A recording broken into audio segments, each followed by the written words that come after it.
Bismillah ar-Rahman ar-Rahim. Distinguished diplomats, General Officer Commanding Army Training and Doctrine Command,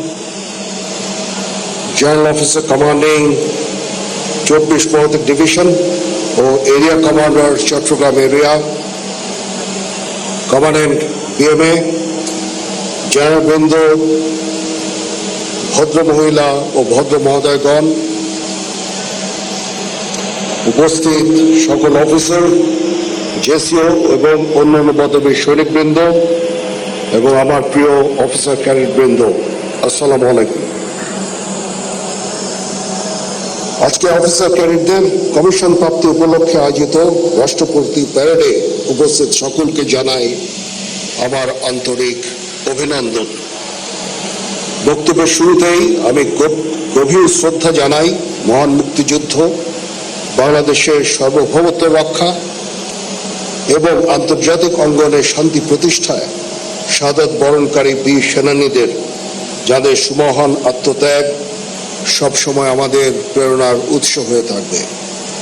আমি তাদের রুহের মাগফিরাত কামনা করি।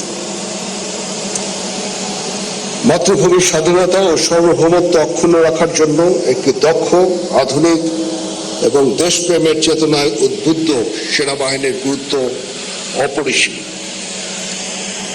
এই সেনাবাহিনীর নেতৃত্বের দায়িত্ব মূলত অফিসারগণের উপরেই বর্তায়। এই লক্ষ্যে 1974 সালে প্রতিষ্ঠিত হয় বাংলাদেশ মিলিটারি একাডেমি। কালক্রমে এই মিলিটারি একাডেমি সুনামের সাথে তার দায়িত্ব পালন করে এবং আজকে এটা একটা আন্তর্জাতিক খ্যাতি সম্পন্ন মিলিটারি একাডেমিতে পরিণত হয়েছে। এই একাডেমি হতে কমিশনপ্রাপ্ত অফিসারগণের নেতৃত্বে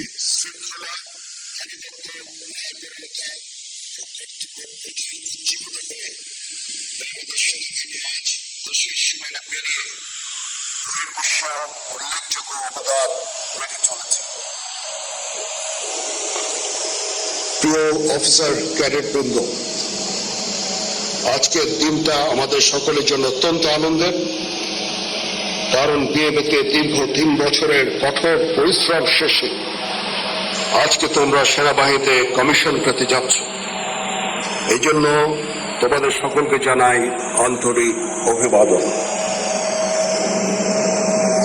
তোমাদের কাছে আমার প্রত্যাশা এই যে নেতৃত্বের সর্বোচ্চ গুণাবলী যেমন সততা, সত্যবাদিতা, কর্তব্যনিষ্ঠা ও কঠোর পরিশ্রম দ্বারা সেনাবাহিনীর উপর অর্পিত সকল দায়িত্ব তোমরা আন্তরিকতার সাথে